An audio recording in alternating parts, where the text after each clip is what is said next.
Well, it is once again time for today's breakfast bite, and I have the privilege of welcoming Reverend Gareth Higgs. Hi, Gareth. How you doing? Hi Nathan, hi everybody. I'm good, thanks. How are you? Excellent. Not too bad. A bit of a cold, unfortunately, but I think I'm on the mend. Good. Pleased to hear that. Thank you. Yes. Well, are you ready then for today's breakfast bite? Yeah, I am. Excellent. Take it away.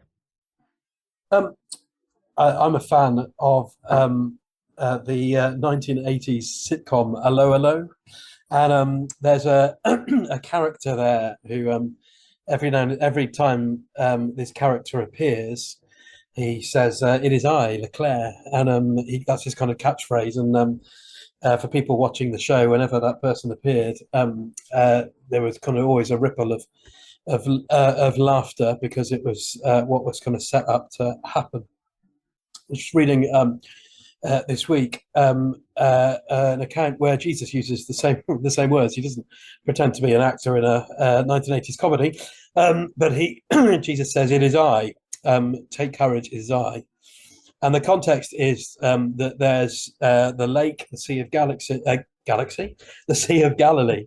And I'm just imagining a sea of galaxy chocolate for a moment. But anyway, a sea That of does sound good. Galilee. That does sound good, doesn't it? And but it's the Sea of Galilee, a notoriously sort of choppy waterway when the storms get up.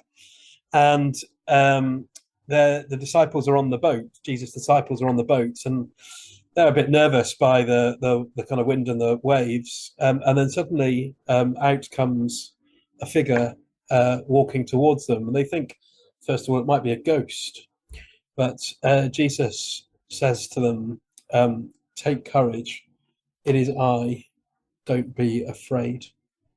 And it just got me thinking that for those people that know that story, you'll know that the next kind of bit is that Peter, one of the disciples, gets out of the boat, and I think this really happened. I've got no problem believing this really happened, but it's also got metaphorical and symbolic overtones. It's a call and a challenge to those of us that follow Jesus to kind of get out of our comfort zone and to kind of step out into what feels like sometimes nowheresville or insecurity or uncertainty, and press ahead.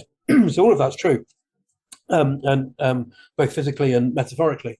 But here, uh, before Peter does that, before Jesus says to Peter, "Come," and beckons him to do this radical and extravagant thing, before all of that, Jesus says, "Take courage.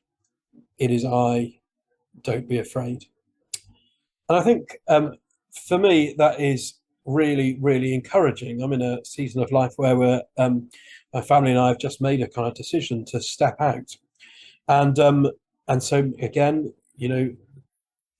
striking the metaphor, stretching the metaphors a bit. There's lots of wind and waves around us at the minute. There's lots of things that are insecure and uncertain, and it feels a bit like we're stepped out of the safety of the boat.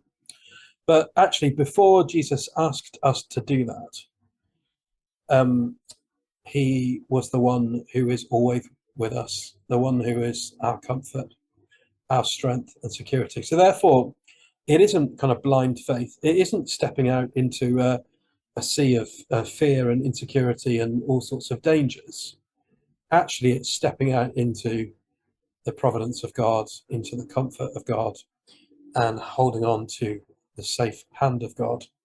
And I just maybe was thinking that there may well be somebody listening to this morning, and you're going through kind of choppy waters at the minute, and perhaps you feel a little bit alone. Perhaps you feel that the kind of ground's shaking from underneath your feet, and it all feels a bit unsteady.